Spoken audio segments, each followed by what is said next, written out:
Hello दोस्तों, कैसे हो। स्वागत है आपका। आज हम बात करने वाले हैं बढ़ती हुई अवसर लागत के अंतर्गत अंतर्राष्ट्रीय व्यापार के अवसर लागत सिद्धांत की। इसको लॉ ऑफ कंपैरेटिव कॉस्ट भी कहा जाता है और इसी को आज हम डिस्कस करेंगे। और ये बढ़ती हुई अवसर लागत के अंतर्गत ये कैसे काम करता है उसकी बात हम करेंगे। ये जो वीडियो है दोस्तों, इससे पहले जो हमने वीडियो बनाया था the opportunity cost theory of international trade, उसी का एक पार्ट है, यानी कि उसी को कंटिन्यू हम इसके अंदर कर रहे हैं। क्योंकि ये पूरा का पूरा टॉपिक एक वीडियो में अगर कवर करते तो वीडियो काफ़ी लंबा बन जाता, लगभग 1.5 घंटे के आसपास। तो इसीलिए हमने इसको अलग अलग पार्ट्स में जो है रिकॉर्ड करने की कोशिश की है। तो इससे पहले जो हमने वीडियो जो बनाया था ये उसी को कंटिन्यू हमने किया है, यहाँ पर ये उसका कंटिन्यूशन है। ठीक है, तो इससे पहले वाले वीडियो में हमने अपॉर्चुनिटी कॉस्ट थ्योरी की ही बात की है इंटरनेशनल ट्रेड की, लेकिन वो हमने कांस्टेंट अपॉर्चुनिटी कॉस्ट के अंतर्गत उसको डिस्कस किया है। यहाँ पर हम इंक्रीजिंग अपॉर्चुनिटी कॉस्ट के अंतर्गत उसी थ्योरी को डिस्कस करने वाले हैं। अगर आपने वो वीडियो नहीं देखा है तो डिस्क्रिप्शन बॉक्स में उसका लिंक दिया हुआ है, वहाँ से ओपन करके आप उसको देख सकते हैं। क्योंकि वो वीडियो देखने के बाद आपको ये वीडियो बड़ी आसानी से समझ आ जाएगा। और आप में से जिन लोगों ने वो वीडियो देख लिया है उनके लिए थोड़ा सा एक बस मैं हल्का सा नज़र डालूंगा कि उस वीडियो में हमने इससे पहले क्या डिस्कस किया है। देखो, ये सारी बातें हमने डिस्कस की थी, ये उस वीडियो में हमने डिस्कस किया था the opportunity cost theory of international trade. ठीक है ना, लॉ ऑफ कंपैरेटिव कॉस्ट, या इसको the theory of comparative advantage in terms of opportunity cost भी कहा जाता है। और उसमें हमने थोड़ा इंट्रोडक्शन किया था। इंट्रोडक्शन में हमने बताया था कि ये थ्योरी गॉटफ्राइड हैबरलर ने दी थी 1936 में। और ये जो थ्योरी है ये रिकार्डो की कंपैरेटिव एडवांटेज थ्योरी का ही रिफॉर्मुलेशन है। गॉटफ्राइड हैबरलर ने रिकार्डो की कंपैरेटिव एडवांटेज थ्योरी को ही रिफॉर्मुलेट किया है और उसको अपॉर्चुनिटी कॉस्ट की टर्म में बताया है। ये बात हम पिछले वीडियो में डिस्कस कर चुके हैं। और पिछले वीडियो में हमने प्रोडक्शन पॉसिबिलिटी शेड्यूल्स बनाए थे यूएसए और यूके के लिए, जिसमें हमने गेहूं और कपड़ा, वीट एंड क्लॉथ, ये 2 कमोडिटीज ली थी। और ये जो प्रोडक्शन पॉसिबिलिटी शेड्यूल थी ये कांस्टेंट अपॉर्चुनिटी कॉस्ट की मान्यता पर आधारित थी। इसमें हमने देखा था कि किस तरह से यूएसए को वीट के प्रोडक्शन में तुलनात्मक लाभ है, क्योंकि यूएसए को वीट के प्रोडक्शन में अपॉर्चुनिटी कॉस्ट कम आती है। तो इसीलिए यूएसए को वीट के प्रोडक्शन में कंपैरेटिव एडवांटेज है। और हमने देखा था कि किस तरह से यूके को कपड़े के प्रोडक्शन में तुलनात्मक लाभ है। कपड़े के प्रोडक्शन में यूके के कंपैरेटिव एडवांटेज हमने डिस्कस किए थे, क्योंकि यूके को कपड़े के प्रोडक्शन में यूके की अपॉर्चुनिटी कॉस्ट कम है ना। तो ये बात हमने डिस्कस की थी कि यूएसए की वीट के प्रोडक्शन में अपॉर्चुनिटी कॉस्ट कम है और यूके की कपड़े के प्रोडक्शन में अपॉर्चुनिटी कॉस्ट कम है। तो इस तरह से यूएसए को वीट के प्रोडक्शन में कंपैरेटिव एडवांटेज है और यूके को कपड़े के प्रोडक्शन में कंपैरेटिव एडवांटेज है। ये बात हमने पिछले वीडियो में डिस्कस की थी। और इसको हमने ग्राफिकली भी समझा था कि किस तरह से दोनों देश आपस में व्यापार करते हैं और इस व्यापार से दोनों देशों को किस तरह से फायदा होता है। तो अब हम इससे आगे की बात करने वाले हैं। आगे की बात करने से पहले हम एक बार फिर से जिस सिद्धांत के ऊपर ये बातें हमने डिस्कस की थी उस डेफिनेशन को एक बार पढ़ लेते हैं। ठीक है, तो डेफिनेशन में क्या लिखा है। डेफिनेशन में लिखा है the nation with lower opportunity cost in production of A commodity has a comparative advantage in that commodity and a comparative disadvantage in the second commodity। तो ये डेफिनेशन है और इस डेफिनेशन के आधार पर ही हमारा पिछला वीडियो था और इस डेफिनेशन के आधार पर ही हमारा ये पूरा का पूरा वीडियो है। यानी कि जो अंतर्राष्ट्रीय व्यापार के अवसर लागत सिद्धांत की जो हम बात जो कर रहे हैं वो इस डेफिनेशन पर आधारित है। और इस डेफिनेशन का मतलब क्या है? इस डेफिनेशन का मतलब ये है कि जिस देश की जिस वस्तु के उत्पादन में अवसर लागत कम है उस देश को उसी वस्तु के उत्पादन में तुलनात्मक लाभ है और दूसरी वस्तु के उत्पादन में उसको तुलनात्मक हानि है ना। तो ये इसके अंदर हमने जो है डिस्कस किया था पिछले वीडियो में भी कि मान लीजिए कोई देश है ए और वो दो वस्तुएं उत्पादित करता है एक्स और वाई। अगर देश ए की एक्स वस्तु के प्रोडक्शन की अपॉर्चुनिटी कॉस्ट कम है तो इसका मतलब ये है कि देश ए को एक्स वस्तु के प्रोडक्शन में ही तुलनात्मक लाभ है, कंपैरेटिव एडवांटेज एक्स वस्तु के प्रोडक्शन में ही है देश ए को, और वो इसी कमोडिटी के प्रोडक्शन में स्पेशलाइजेशन करेगा और इसी कमोडिटी को एक्सपोर्ट करना चाहेगा। ठीक है, तो ये बात हमने पिछले वीडियो में डिस्कस की थी। और देखिए हमने पिछले वीडियो में क्या देखा कि यूएसए को वीट के प्रोडक्शन में कंपैरेटिव एडवांटेज है क्योंकि वीट के प्रोडक्शन में उसकी अपॉर्चुनिटी कॉस्ट कम है, और यूके की कपड़े के प्रोडक्शन में अपॉर्चुनिटी कॉस्ट कम है तो इसलिए यूके को कपड़े के प्रोडक्शन में कंपैरेटिव एडवांटेज है। ठीक है ना, तो ये बात हमने डिस्कस की थी कि यूएसए को वीट के प्रोडक्शन में कंपैरेटिव एडवांटेज है तो इसलिए यूएसए वीट के प्रोडक्शन में स्पेशलाइजेशन करेगा और यूके को कपड़े के प्रोडक्शन में कंपैरेटिव एडवांटेज है तो इसलिए यूके कपड़े के प्रोडक्शन में स्पेशलाइजेशन करेगा। अब ये बात जो हमने अभी तक डिस्कस की है और जो पिछले वीडियो में डिस्कस की है बस वही बात हमें इस वीडियो में डिस्कस करनी है।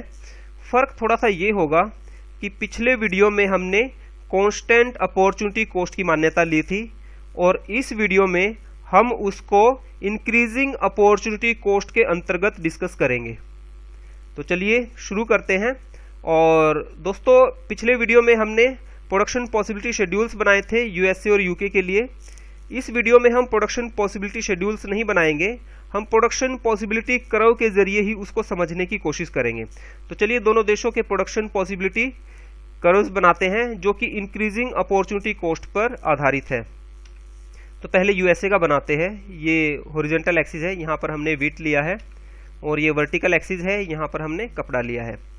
ये लाल रंग में यूएसए का प्रोडक्शन पॉसिबिलिटी कर्व है और ये प्रोडक्शन पॉसिबिलिटी कर्व बताता है कि अगर यूएसए अपने सभी साधनों का इस्तेमाल वीट के प्रोडक्शन में करे तो वो 75 यूनिट वीट प्रोड्यूस कर सकता है, और अगर इन सभी साधनों का इस्तेमाल वो कपड़े के प्रोडक्शन में करे तो वो 35 यूनिट कपड़ा प्रोड्यूस कर सकता है।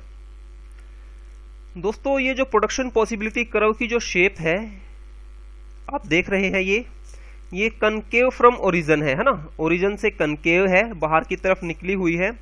इससे हमें कुछ चीज़ों का पता चलता है। देखो इसकी शेप से हमें क्या क्या चीज़ें पता चलती है। पहली बात तो हमें ये पता चलती है कि यूएसए को वीट के प्रोडक्शन में, गेहूं के उत्पादन में तुलनात्मक लाभ है। वो बात कैसे पता चलती है? देखो अगर यूएसए अपने सभी साधनों का इस्तेमाल गेहूं के प्रोडक्शन में करता है तो वो 75 यूनिट गेहूं प्रोड्यूस कर सकता है और उसके लिए उसको केवल 30 यूनिट कपड़ा ही छोड़ना पड़ेगा, 35 यूनिट कपड़ा ही छोड़ना पड़ेगा, है ना।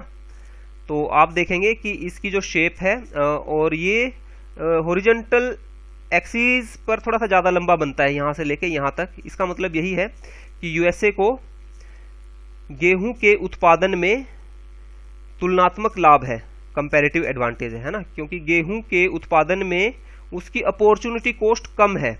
यहाँ पर एक बात तो हमें ये पता चलती है, और जो दूसरी बात पता चलती है वो ये चलती है कि आप इस कर्व को देख रहे हैं, ये कनकेव फ्रॉम ओरिजिन है ना, ओरिजिन से कनकेव है, बाहर की तरफ निकला हुआ। इसका मतलब ये है कि जैसे जैसे यूएसए गेहूं के प्रोडक्शन को बढ़ाता जाएगा, इसमें स्पेशलाइजेशन करेगा, यानी कि ओरिजिन से 75 की तरफ जाएगा, वैसे वैसे उसकी अपॉर्चुनिटी कॉस्ट बढ़ती चली जाएगी। इसका मतलब ये है कि वीट की हर एक एक्स्ट्रा यूनिट प्रोड्यूस करने के लिए उसको हर बार पहले से ज़्यादा कपड़ा छोड़ना पड़ेगा। तो साथियों ये इसकी शेप इस तरह से क्यों है, प्रोडक्शन पॉसिबिलिटी कर्व की शेप ऐसी क्यों है, इसके ऊपर हम एक वीडियो बना चुके हैं। अपॉर्चुनिटी कॉस्ट के अंतर्गत हमने इसको डिस्कस किया है, उसका लिंक डिस्क्रिप्शन बॉक्स में दिया हुआ है। अगर आपने वो वीडियो नहीं देखा तो आप वहां जाकर देख सकते हैं। हमने पूरा डिटेल में ये बात की है कि ये ऐसा क्यों है। तो चलिए, हमने ये जो खास बातें थी यहाँ पर डिस्कस की है। अब हम मान लेते हैं कि यूएसए अभी ट्रेड नहीं करता। यूएसए ट्रेड नहीं करता तो यूएसए मान लीजिए कि इस पॉइंट ए के ऊपर इक्विलिब्रियम में है, जहां पर इसका कम्युनिटी इंडिफरेंस कर्व ये वाला आए, इसके प्रोडक्शन पॉसिबिलिटी कर्व को यहां पर टच करके जाता है इस पॉइंट के ऊपर, जिसे हमने पॉइंट ए का नाम दिया है। और इस पॉइंट के ऊपर यूएसए 25 यूनिट गेहूं और 30 यूनिट कपड़ा डोमेस्टिकली प्रोड्यूस करता है और कंज्यूम करता है। 25 यूनिट गेहूं, 25 unit wheat and 30 unit cloth, ठीक है ना। इस पॉइंट के ऊपर ये डोमेस्टिकली प्रोड्यूस करता है और इतना ही कंज्यूम कर पाता है, ठीक है। तो चलिए, ये तो यूएसए की बात थी। अब हम यूके का प्रोडक्शन पॉसिबिलिटी कर्व बना लेते हैं। यूके के प्रोडक्शन पॉसिबिलिटी कर्व भी बिल्कुल ऐसे ही है। हॉरिजॉन्टल एक्सिस पर हम व्हीट लेंगे और वर्टिकल एक्सिस पर कपड़ा लेंगे, और ये रेड लाइन जो है हमारी, ये यूके के प्रोडक्शन पॉसिबिलिटी कर्व को बताती है।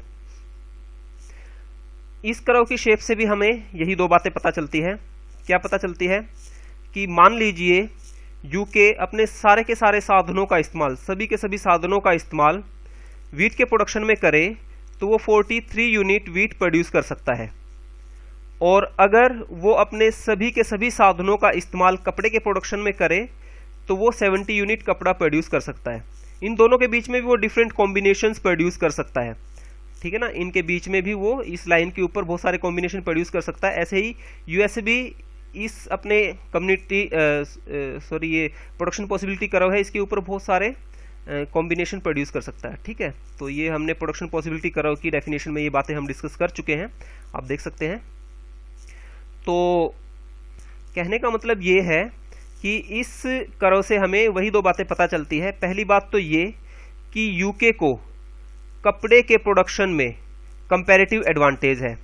ऐसा इसलिए है कि अगर यूके अपने सारे के सारे साधनों का इस्तेमाल कपड़े के प्रोडक्शन में कर लेता है, यानी कि 70 यूनिट कपड़ा प्रोड्यूस अगर वो करता है, 70 यूनिट क्लॉथ प्रोड्यूस करता है, तो उसको केवल 43 यूनिट व्हीट ही सेक्रीफाइस करना पड़ेगा, ठीक है ना। 43 यूनिट व्हीट ही छोड़ना पड़ेगा। तो इस तरह से हम देखेंगे कि यूके के लिए कपड़े के प्रोडक्शन की अपॉर्चुनिटी कॉस्ट कम है ना। तो इस तरह से यूके को कपड़े के प्रोडक्शन में कंपैरेटिव एडवांटेज है।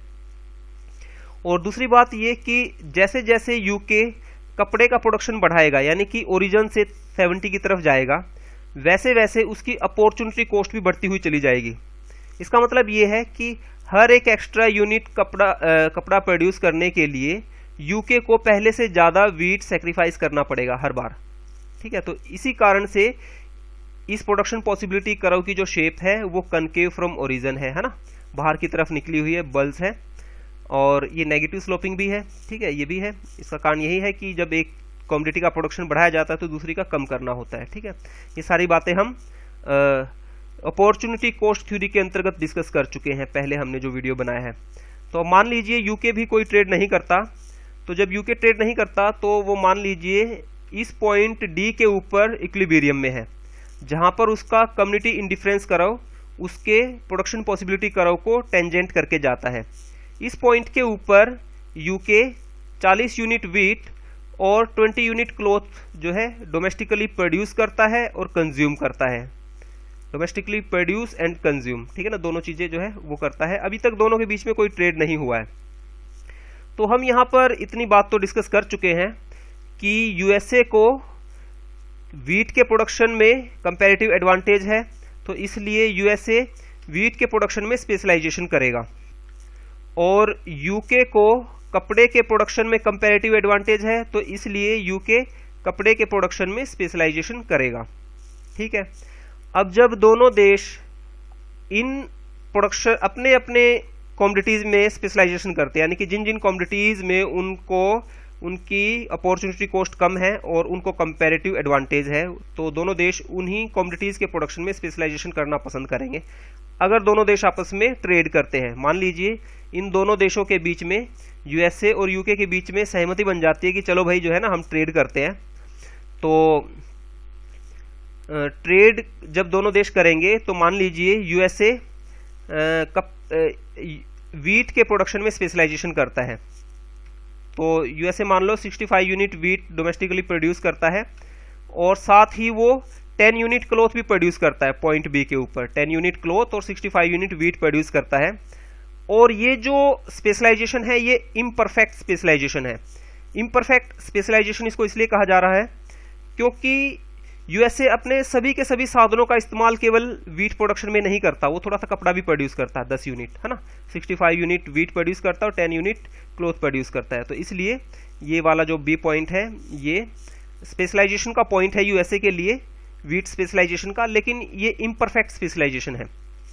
इसी तरह से यूके भी कपड़े के प्रोडक्शन में स्पेशलाइजेशन करता है और यूके 20 यूनिट वीट और 60 यूनिट क्लॉथ प्रोड्यूस करता है और पॉइंट ई के ऊपर जो है वो स्पेशलाइजेशन में होता है, इस पॉइंट के ऊपर, ठीक है ना, वो प्रोडक्शन करता है जिसमें वो 20 यूनिट वीट और 60 यूनिट कपड़ा जो है प्रोड्यूस करता है, 60 यूनिट क्लॉथ प्रोड्यूस करता है।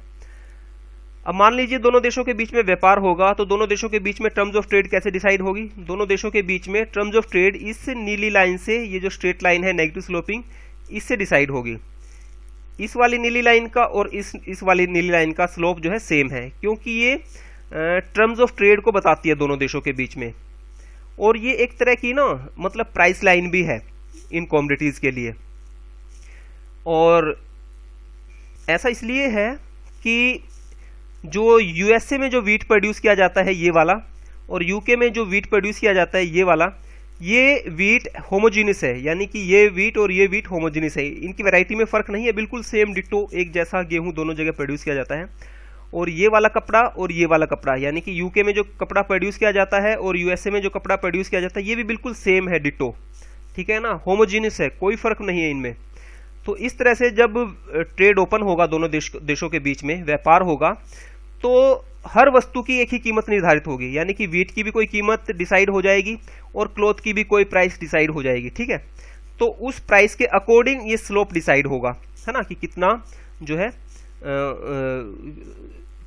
जो है इसका स्लोप होगा। क्योंकि जब हम प्राइस लाइन की बात करते हैं तो आप लोगों को याद होगा कि प्राइस लाइन में हम कमोडिटीज के प्राइस के रेशो को ही उस प्राइस लाइन का स्लोप जो है मानते हैं, है ना। मानते क्या है, मतलब प्राइस लाइन का जो स्लोप होता है दोनों कमोडिटीज के प्राइसेस का रेशो होता है, तो कुछ इस तरह से ही ये है। तो ये इंटरनेशनल लेवल पे अगर बात करेंगे तो ये टर्म्स ऑफ ट्रेड को बताएंगे, ठीक है, इन दोनों का जो है स्लोप सेम होगा। तो यहां तक हमारी बात जो है हो चुकी है।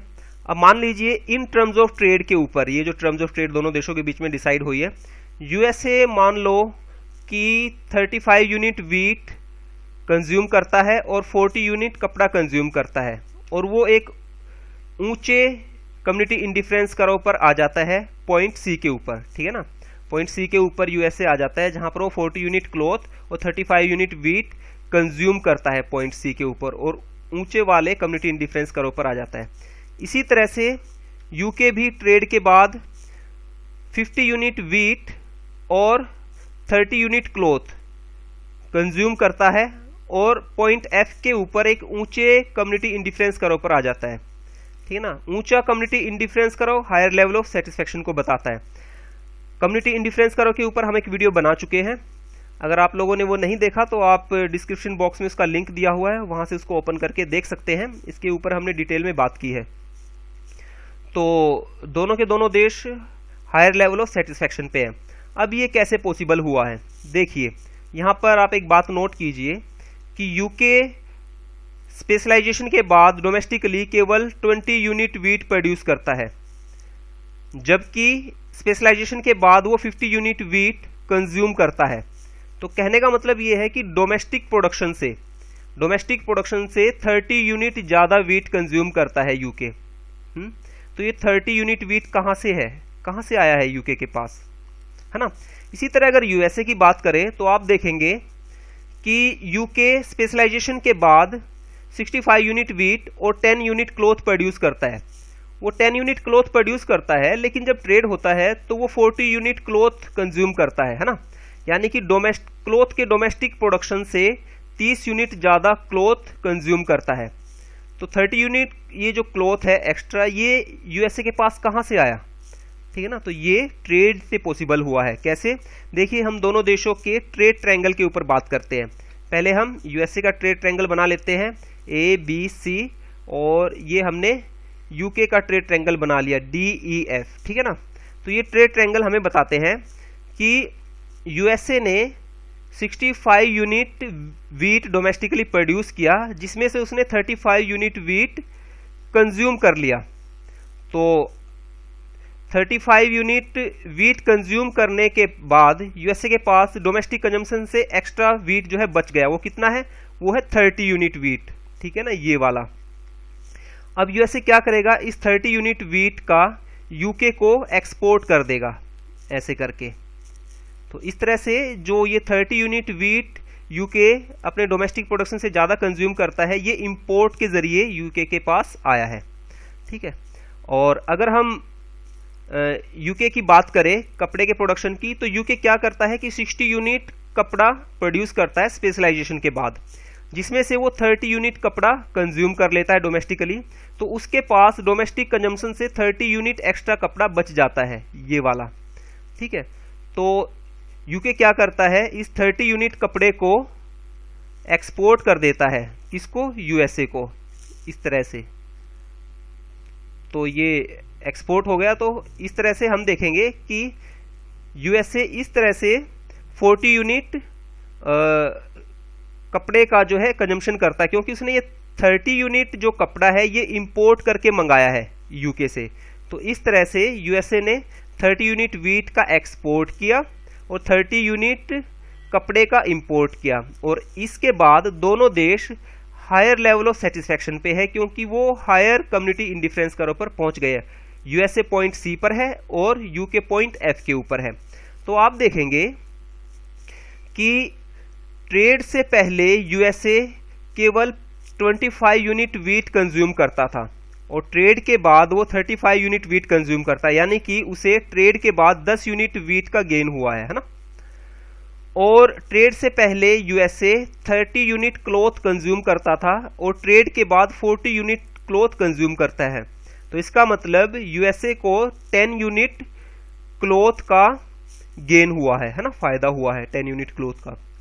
इसी तरह से अगर हम यूके की बात करें, तो यूके ट्रेड होने से पहले इस पॉइंट डी के ऊपर 40 यूनिट वीट कंज्यूम करता था, और ट्रेड होने के बाद वो 50 यूनिट वीट कंज्यूम करता है, यानी कि उसे यहां पर 10 यूनिट वीट का गेन हुआ है यूके को।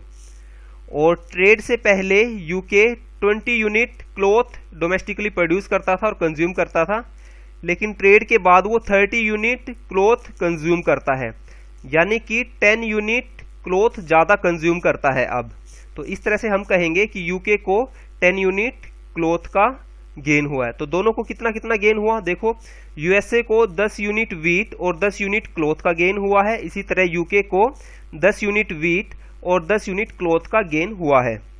तो दोस्तों यहाँ पर हमने देखा कि किस तरह से बढ़ती हुई अपॉर्चुनिटी कॉस्ट के अंतर्गत भी ये ट्रेड दोनों देशों के लिए बेनिफिशियल रहा, लॉ ऑफ कंपैरेटिव कॉस्ट के अंतर्गत, है ना।